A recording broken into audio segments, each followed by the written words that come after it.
Magandang araw po. Ang topic natin, paano malulunasan o maaalis itong mga sakit na pinoproblema natin, di ba? High blood, diabetes, cholesterol, at stress. Papaliwanag ko sa inyo maigi, ha? Nung isang araw lang, nag-lecture kami ni Doc Lisa at nag-medical mission dito sa Alaminos, Laguna. Ang daming mga tao, siguro mga 500 na pasyente nandun. Nung nagle-lecture kami doon sa Alaminos, tinanong ko lahat sila, ilan po sa inyo may high blood? Sabi ko, ang dami nagtaas ng kamay, siguro mga 40% may high blood. Sabi ko, ilan ang may diabetes? Ang dami din ng taas ng kamay, mga 40%. 4 sa 10. Tinanong ko, ilan ang masakit ng kamay o masakit ng tuhod? Halos 80% nagtaas ng kamay. Bandang ulit, tinanong ko, ilan sa inyo walang pera pambili ng gamot? 100%. Lahat nagtaas ng kamay. Nagkagulo nga doon, lahat nagtaas ng kamay. So nakita natin, napakalaki talaga ng problema ng sakit, itong mga sakit, chronic diseases sa bayan natin. At marami sa kanila nga, kulang ang pera pambili ng gamot. Kaya ang tips natin ngayon, paano natin maaalis, malulunasan itong mga sakit. Dati, tinuturo ko sa inyo paano makontrol, di ba? Ito kasi kadalasang mali ng mga kababayan natin. Kadalasan ng kababayan natin, iniisip, minsan mayayaman, ganito rin. Yung may high blood siya, may diabetes, di ba? Sasabihin nila, oh, Dok, pahingin ng gamot. Tama yon, binigyan natin ng gamot sa high blood, sa diabetes. Kaya lang, pag ininom nila yung gamot nila sa high blood, diabetes, balik na sila doon sa dating bisyo nila, 'di ba? Tuloy pa rin yung kain sa labas, tuloy pa rin yung mga mamantikang pagkain, 'di ba? Puro inom pa rin ng mga juice, matatamis, soft drink. So, baliwala. I mean, nako-control nga nung gamot yung high blood diabetes, pero hindi talaga gumagaling. Paano balik lang sila doon sa dating gawi Kaya, ayon sa pag-aaral, ito bagong pag-iisip to, kung mild lang ang sakit mo, ibig sabihin, nag-uumpisa pa lang ang diabetes mo, hindi man ganun kataas. Mga 140, 150. Yung high blood mo, hindi rin ganun kataas. Dapat 140/90 lang. Let's say, high blood mo hanggang mga 150/100. O minsan, 160/100. Makukuha pa natin yan. Pwede pang malunasan, maalis yan. Yung ganyang kabababa. So, pag mild pa lang yung sakit, may lunas. Bibigay ko yung 8 tips para malunasan to. At yung mga wala pang sakit, may lahi lang tayo. Let's say, lahi natin sa magulang, yung tatay natin, let's say, nagkasakit sa puso, na heart attack ng batang edad, 50 years old, 45 years old.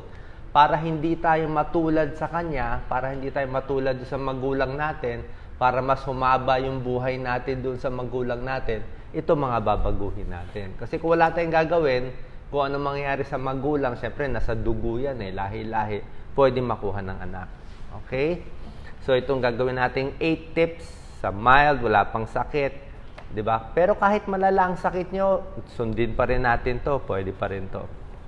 8 tips ha. Number 1, simple lang, tubig ang iinumin.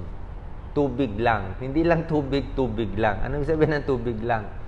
Tubig, mga 8 to 10 glasses ang iniinom ko araw-araw Actually, ako mga 3 litro na inom ko 3 litro. So, tubig ang iniinom ko. Hindi juice ang iniinom ko. Alam ko, iba mahilig sa juice. Ang juice kasi may halo ng asukal yun Kalaban natin yung asukal, di ba? Di ba, may mataas na nga blood sugar nyo, asukal pa sa juice. Soft drinks, isang soft drinks, di ba? 7 kutsaritang asukal. Yung mga matatamis, kakanin, asukal din yan So, pagdating sa inumin, tubig lang. Kung pwede nga, itakwil mo ng soft drinks, takwil mo na yung mga juice, prutas na lang at pipiliin natin yung prutas na kakainin. So, pag tubig lang iinumin mo, 8 to 10 glasses, maraming sakit matatanggal. Ano maaalis? Yung iba nga, overweight Sabi niya, Dok, hindi ako kumakain ng kanin, konti lang, ba't ako tumataba? Lakas mo naman mag-juice. Diba? Ayaw daw niya lasa ng tubig, galit daw siya sa lasa ng tubig, walang lasa. Eh, walang lasa, lagyan mo na lang ng lemon o kalamansi, di ba? Lemon, kalamansi, water, walang kaso. So, tubig lang, pwedeng bumaba ang blood sugar nyo. Okay? Tubig may tulong sa UTI. Sa kidney mo, hindi masisira. Kaya nasisira ang kidneys natin, walang tubig. Nadidehydrate. Natutuyuan, parang halaman. Subukan mo halaman, huwag mo diligan. Diba? Tao, pwede hindi kumain 40 days, buhay pa. Pero pag wala kayong iinuming tubig, 3 days lang patay na. So, tubig talaga number 1. Yan ang ginawa nga ni Jesus noon, di ba? Fasting. Pero may water. So, tubig, may tulong din ang tubig sa ulcer, nangangasim. So, 8 to 10 glasses. Ha? Kailan iinom? Sa umaga. Ako, paggising ko sa umaga, inom agad ako sa baso kasi alam nyo naman, buong gabi, natulog ka, hindi ka uminom ng tubig. Pag ihi mo sa umaga, kita nyo naman, di ba? Madilaw, di ba? Madilaw, mapanghi, mabula. Ay, kailangan hahabulin mo na ng tubig. Ibig sabihin, dehydrated ka na. Kaysa magbuo-buo yung kidney stone ninyo. Mamaya, pati yung gallbladder stone, kidney stone, nagbuo-buo, nagkaka-UTI na, hindi uminom ng tubig. Yun ang gagawin natin. Inom ng tubig. So, 8 to 10 glasses, halos sa lahat ng tao. Anong klase tubig? Malamig, maligamgam. Kung may problema sa tiyan, maligamgam. Ako, warm water, medyo mainit, pwede rin. Ako, hindi, maligamgam na lang. Kasi, ang malamig na tubig, lalo na sa aming may masakit ang tiyan, irritable bowel, pag sobrang lamig, kukulo yung tiyan mo eh. Yung muscle sa tiyan mag-i-spasm. So, pwede kalahating malamig, kalahating maligamgam para hindi ganun kalamig.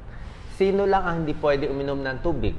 Okay? Ang magbabawas lang ng tubig, yung may heart failure. Bihira lang to, yung mahina ang puso, 2D echo, mahina yung ejection fraction, mga 30%, manas na yung paa, may tubig sa baga, yung magdadialysis na, talagang yung papunta na, stage 5 kidney failure, hindi na umiihi, di ba? Yan, yung kidney failure, yun ang hindi na pwede uminom ng tubig. Pero para nga umiwas sa kidney disease, di ba? Ang turo ko sa inyo, kailangan maraming tubig ang inumin. Yung iba, sasabihin ninyo, I'm sure ilagay nyo, post nyo po, comment nyo, ilang basong iniinom tubig nyo araw-araw. Karamihan ng kababaihan, 3 glasses a day lang. Diba? 3 baso lang iniinom nyo. Diba? Huli ko yun eh. Hindi ko kayo nakikita, pero alam ko na, 3 baso, 4. Eh, Doc, ayaw daw niya uminom, sabi nung isa, kasi ihi daw siya ng ihi. Naiinis siya pang ihi siya ng ihi. So, ayaw niya uminom. Dapat nga po, papasalamat tayo sa Diyos na umiihi tayo. Every time pumunta ka sa banyo, lumabas yung ihi, mag-pray tayo. Praise the Lord. Diba? Sabi nga ni Dr. Richard Mata sa dengue, ang turo niya, ang ihi ng ihi ay wagi. Alam mo bakit? Yung tatay ko dati nagkasakit bago siya namatay. Tinawag ako na bago siya namatay. 8 hours hindi umihi yung tatay ko. Wala na. Nung hindi na siya umihi 8 hours, wala na. Nahilo na ako na. Napaiyak na tayo nun. Napaiyak na tayo na pag di na umihi. Anong sabihin di umihi 8 hours? Kidney failure, dialysis na. Diba? Wala na, tapos na. Sira na kidney eh. Diba? Nasira na eh. Diba? So, pasalamat kayo, ihi kayo ng ihi. Parang nagpa-flush ka, diba? Kaya nga nagpa-flush ng toilet, diba? Flush ka ng flush, flush ng flush. So, inom ka na inom, labas ng ihi, masaya kayo. Ininom mo malinis na tubig, paglabas ng ihi, yun yung mapanghi, may urea, may mga... Kaya nga maganda eh, naaalis nga yung dumi. Diba? Kaya kayo walis ng walis. So, wag magre-reklamo na ihi ng ihi. Hanap na lang tayo ng CR. Okay? Tubig, number 1. So, 8 to. Number 2, diet. May special diet na makakalunas sa mga high blood, diabetes, cholesterol, stress. Anong diet? Unang-una, very simple lang. Yung dami ng kanin, mas babawasan. Kung 3 platong kanin, siguro mga 2 plato na lang. O 2 plato, gawin mo 1.5. Ang dadamihan natin, yung gulay talaga. Alam ko, mahal ang gulay ngayon. Pero pumunta kami ni Doc Lisa sa palengke, mas mura pa yung talong. Pwede pa. Mahal, pero siya pinakamura. Talong, kangkong, Yan ang mga mura natin, pwede nyo kainin. Kanina kinain ko okra. Okay, steam okra. So, ang gulay kasi, pag pinadamihan mo ang gulay, alam nyo, lunas siya sa diabetes. Bakit lunas sa diabetes? Ang gulay kasi, mababa ang glycemic index. Ano ibig sabihin? Pag uminom ka na matamis, yung blood sugar mo, tataas na yan. Maglalabas na ng insulin yung pancreas mo, yung lapay. 'Di ba? So, kain ka ng kanin, hirap na hirap yung pancreas mo, yung lapay. Sabi niya, gagawa na naman ako ng insulin. Ang tigas ng ulo nitong may-ari nitong katawan na to. Ang daming kinain. So, labas siya ng labas ng insulin. Kayo, kain ng matatamis, ang daming kanin. Bandang huli, sabi ng pancreas ninyo, ayoko na. Bahala ka na sa buhay mo. Hindi na ako gagawa ng insulin. Diba? Napagod na siya eh. So, nasira yung pancreas. Hindi na gumawa ng insulin. Kaya nagka-diabetes. Yun ang cause. Diba? So, anong gagawin? Yung gulay. Pag gulay kasi kinain nyo, nakita nyo yung gulay, diba? Hindi siya matamis. Diba? Tsaka yung gulay, ang tigas, ang daming fiber, diba? Hirap kainin yung gulay, diba? Lalo na yung pechay. Diba? Pechay, diba? Pag kinain mo yon, kahit isang bowl kainin mo ng pechay, ang bagal lang pagpasok sa katawan. Yung blood sugar mo hindi tataas. Hindi tataas. Maganda ang pagdumi. At proven na yan. Ang mga vegetarian, mahaba buhay. Abot ng 100 years old. Diba? Yung mga gulay lang, yung mga ninuno natin, gulay lang. 100 years old. Kung may reklamo kayo sa pesticides, di hugasan natin. Diba? Hugasan. Lagyan mo ng suka, kalating baso, hugasan. Lagyan ng konting asin, ibabad, hugasan, i-brush yung labas. Diba? Pero yung gulay mismo ang masustansya. Gusto nyo nga karne, hindi. Yung karne mismo ang problema natin, yung meat eh. Ang meat kasi walang fiber. Ang meat walang fiber. Kumain ka ng maraming pork chop, nagdudurog-durog lang yon sa tiyan mo. Kaya ang dumi mo hindi maganda. Pero pag ang gulay, swak na swak ang pagdumi. Yan ang kailangan natin, di ba? So, diet, gulay, number 1. At sa mga may high blood, may tinatawag tayong DASH. Alam to ng mga doktor eh. Dietary approach to stop hypertension. And ano tong DASH diet? Proven to, 11 points bababa ang blood pressure nyo. Kung blood pressure nyo 150-100, magiging 140/90 lang. Susundin mo lang tong DASH, di ba? So, hindi tunay puro gamot lang ang gusto ng doktor. Lalo na ako, ayoko puro gamot. Gusto ko konting-konti lang ang gamot mo, o pwede walang gamot, o half dose lang, pero masipag sa diet.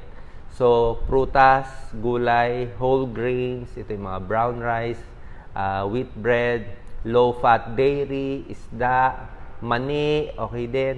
Tapos lahat ng mga sa supermarket kasi lahat na nang bibili. Hirap eh. Hirap na mapagkain natin.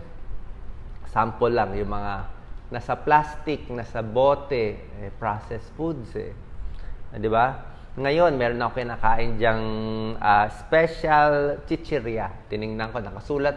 Hindi ko nasasabihin yung brand, baka magalit yung brand. Special chichirya. Sabi ng chichirya, all vegetable. Okay daw. No trans fat. Okay daw, di ba? No pork, no trans fat, vegetable flour. Di ba? Pwedeng kainin. Kinain ko 2 piraso. Sobrang alat. Grabe. Sobrang alat. Patay tayo doon. Patay tayo doon sa high blood. Nakasulat, no vegetable lang, no meat, low trans fat, mababa cholesterol. Sobra namang asin. Tinatad ng asin, betchin, wala na. Di ba? Alam nyo na yon. Bagay sa beer. Ayan ang binili na anak ko. So, huwag kayong maniniwala sa ganung mga pa-style kasi hindi siya healthy. Diyan ka magkaka-high blood sa high salt na mga chichirya. Ang low salt, kailangan natin, konti lang ang salt na kailangan natin eh. Ang Pilipino, ang average, pinag-aralan to ng FNRI, 4 times yung alat natin. Kung ang alat natin dapat 2 grams a day, kinakain natin 8 grams a day. 8 grams a day. Sa pamproblema sa alat, yung mga tuyo, daing, konting bawas, konting ingat ha.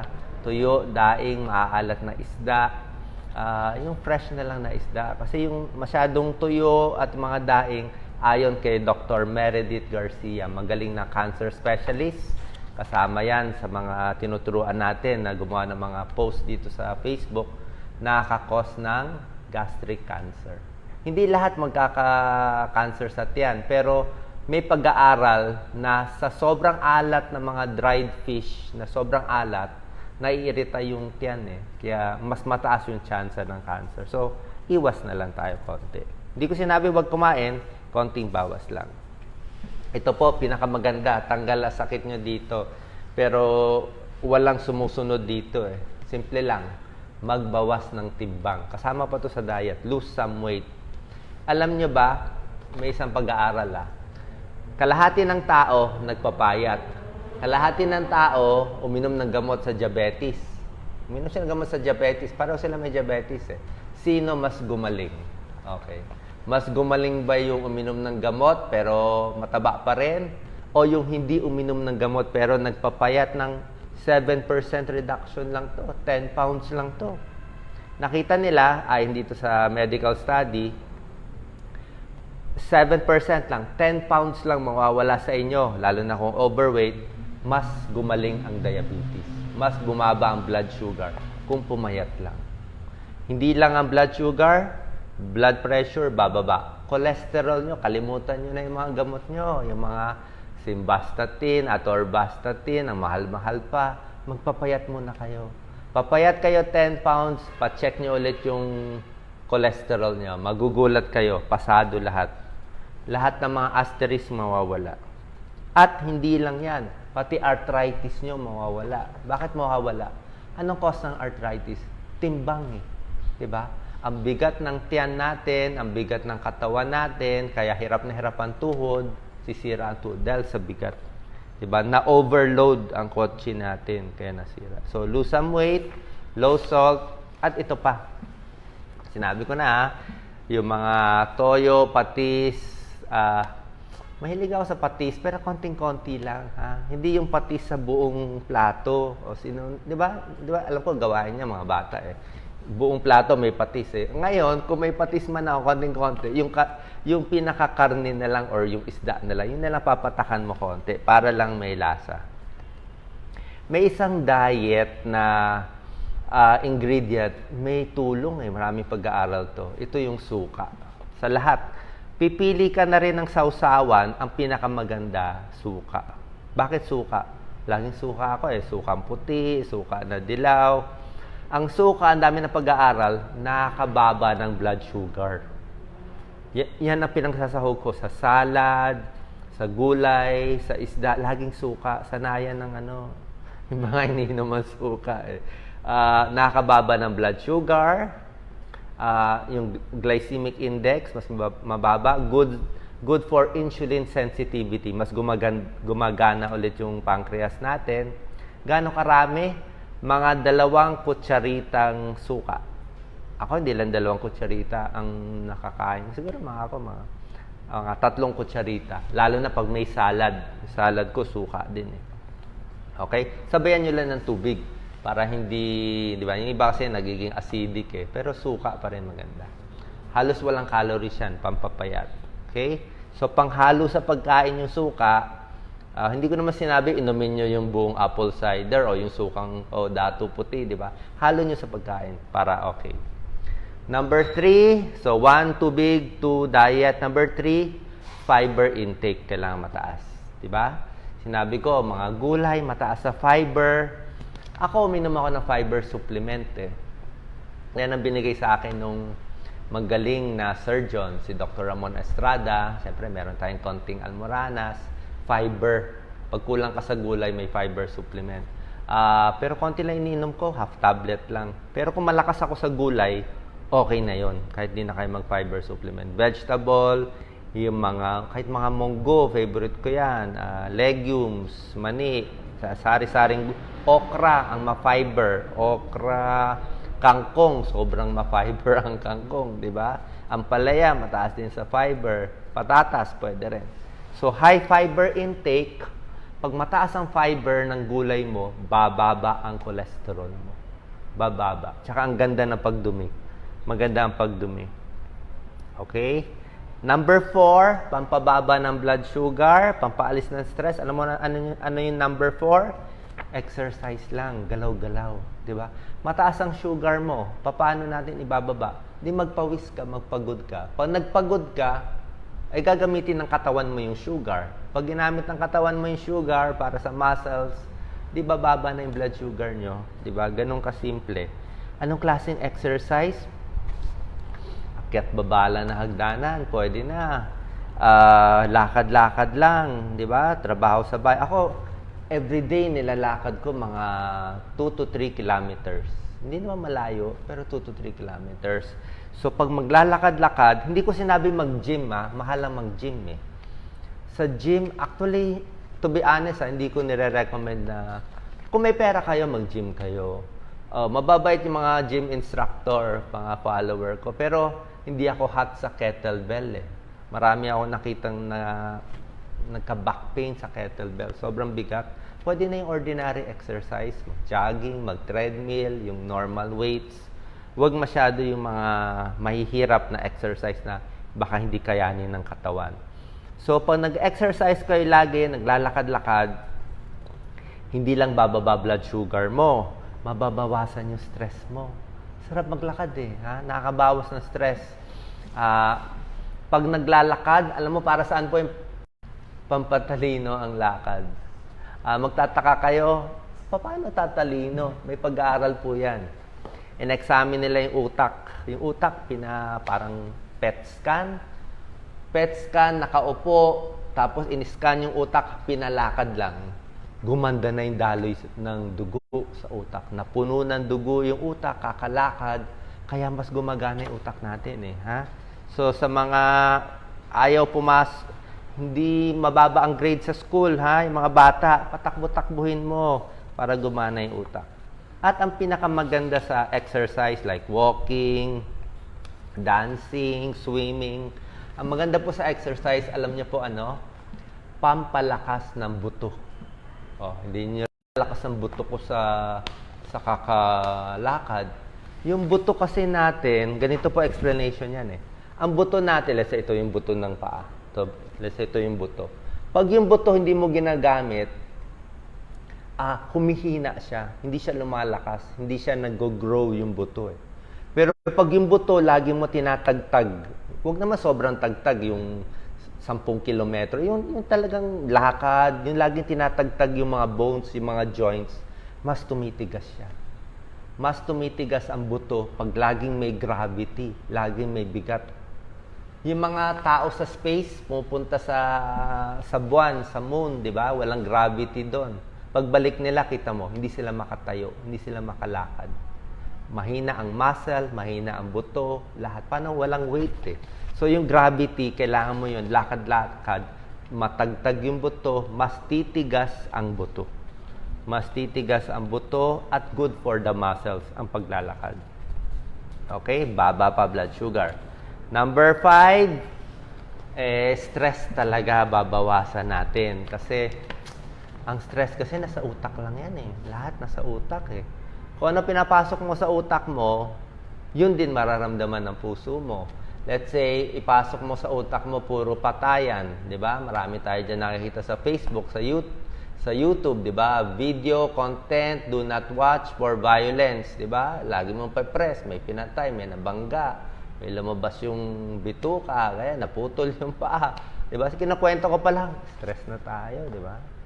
Diba? Stress na eh. Nararamdaman mo na, nakakabog ka na eh.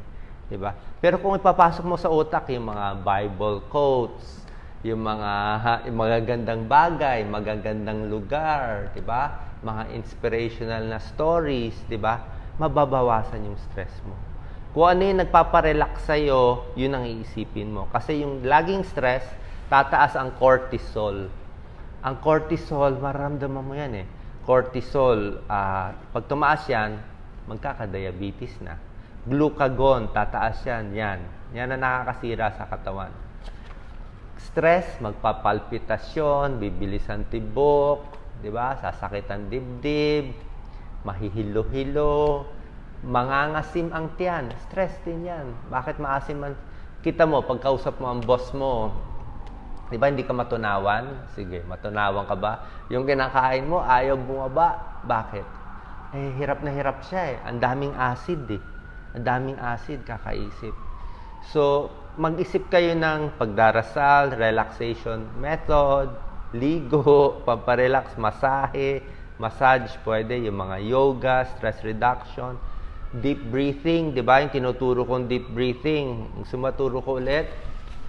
Tinuro ko na dati sa mga kulang sa hangin, sobrang polluted, may asthma, gagawin nyo. Ilagay isang kamay, sunod po kay Doc, isang kamay sa dibdib, isang kamay sa tiyan. Paghinga natin, dapat ang lalaki, tiyan. Laki, tiyan, hinga. Okay? Hinga tayo, gusto kong malaki yung tiyan mo. Yung parang bad posture. Ganyan. Hinga. Yan, palakihin ang tiyan.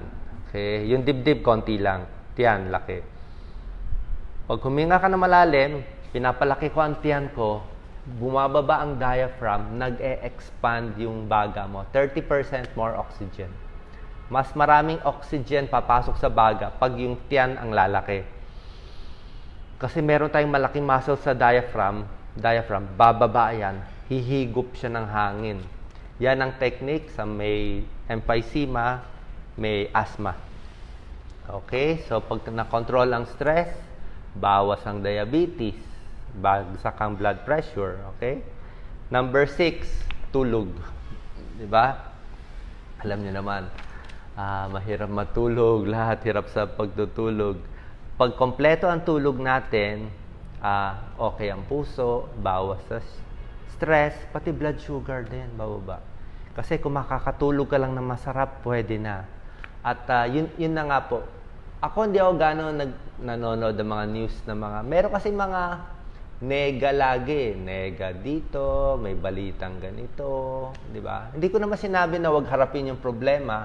Haharapin yung problema. Pwede nyo naman isipin na yung baso nyo half full eh. Alam nyo na ba yon? Kailangan tayo laging glass half full. Ibig sabihin, isang baso mo, kalahati ang tubig na laman. Sasabihin mo ba, ay, malas ang buhay ko, kalahati lang ang tubig ko.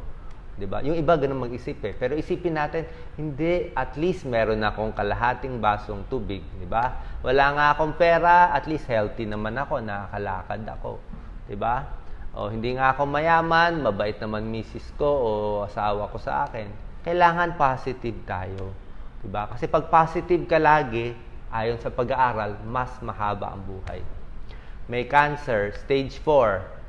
Sasabihin, hopeless na. Sabi ng doktor, may taning na buhay ko. Pag ganun naisipin mo, talaga magkakataning yung buhay.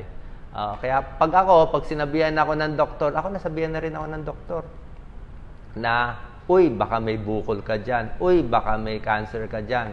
Alisin mo sa utak mo. Diba?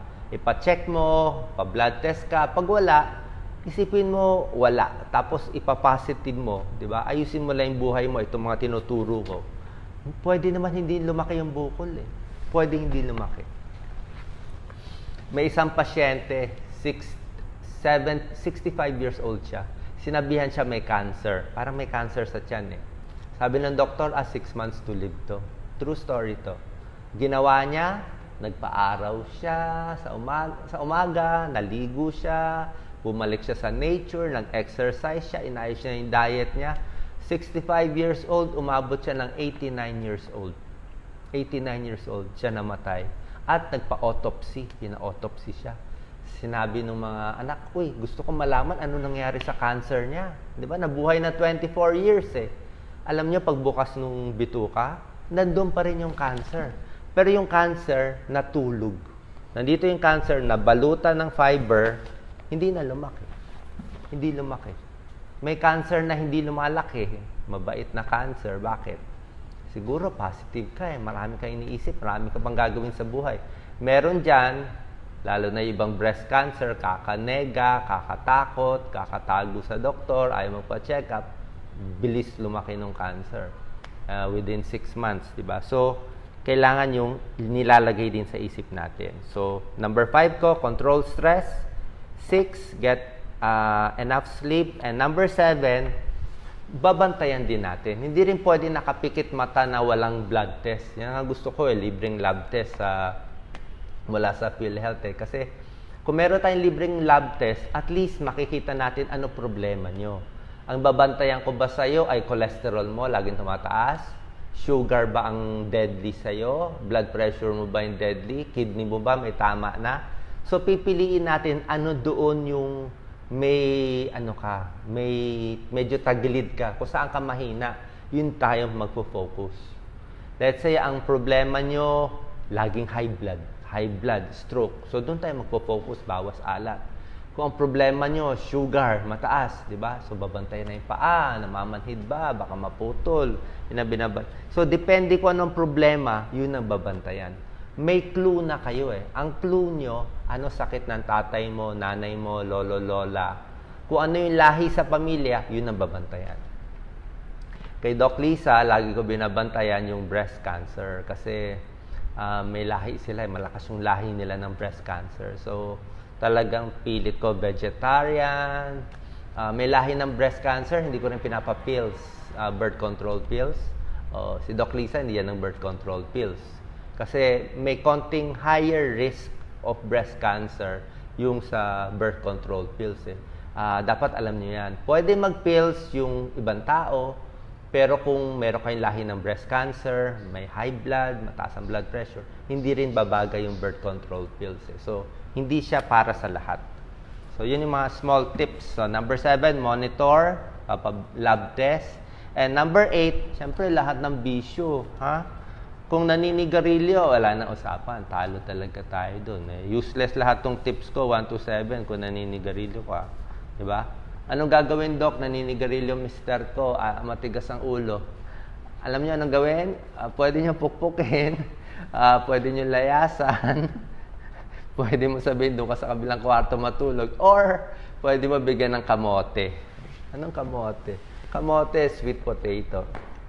Kinuwento ko yan eh. Kamote, sweet potato, ma-orange ang kulay niya.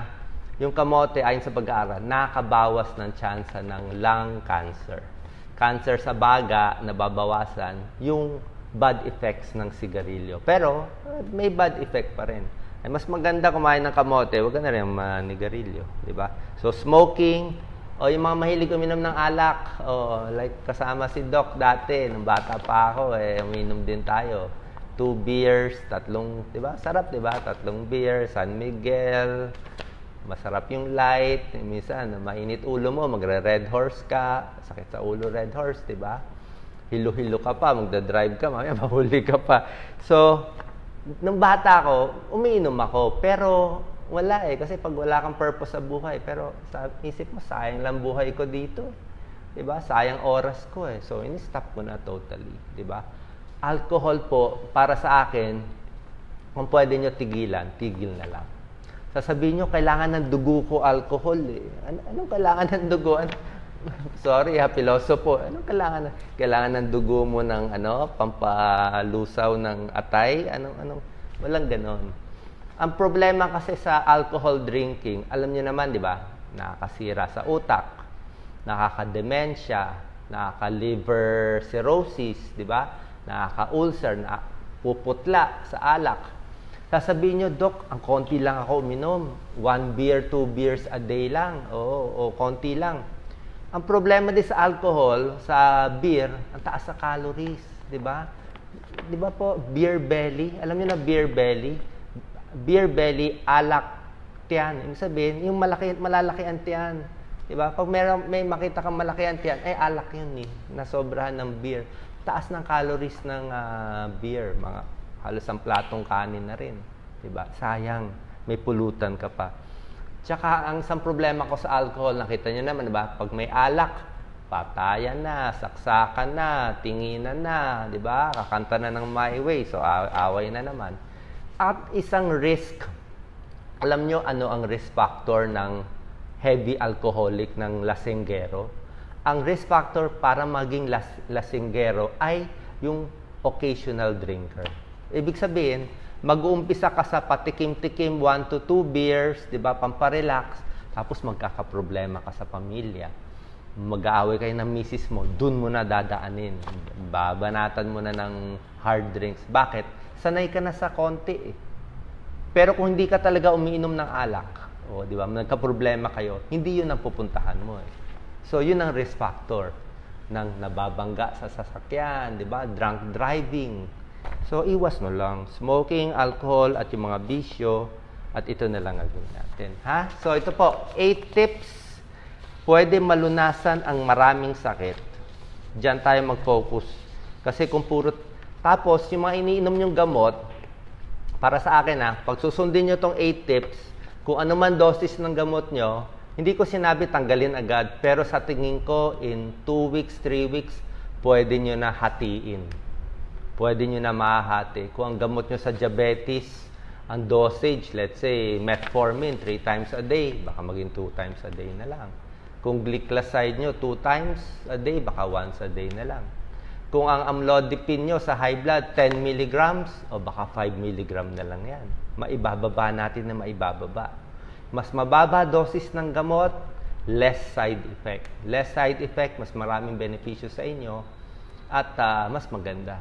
Pero hindi ko sinasabi na totally titigil nyo. Minsan kasi, siyempre pag tumatanda tayo, nasisira yung katawan, may tulong din yung konting gamot, konting suporta. Kasi, siyempre, matanda ka na, mainit ang ulo mo, baka biglang ma-high blood di ba? So, maganda may konti kang iniinom na gamot para hindi masyado mag-spike yung blood pressure, hindi tayo ma-stroke, at humaba ang buhay.